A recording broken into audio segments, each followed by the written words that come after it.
Nathan's motto is go see the world, especially for an Asian family. With experience flying aircraft ranging from World War I biplanes to corporate business jets, his absolute favorite type of flying is what you're seeing now. Let's watch out in front of us as Nathan continues and flies the Ghost Rider into the vertical for his next maneuver.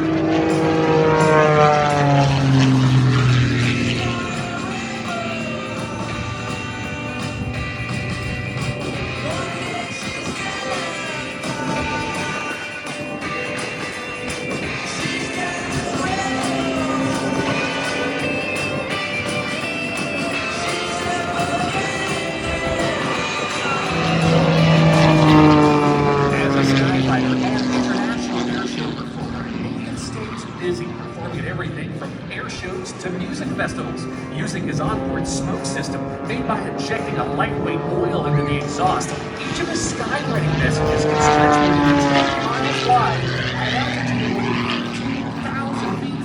It is from this altitude where it can be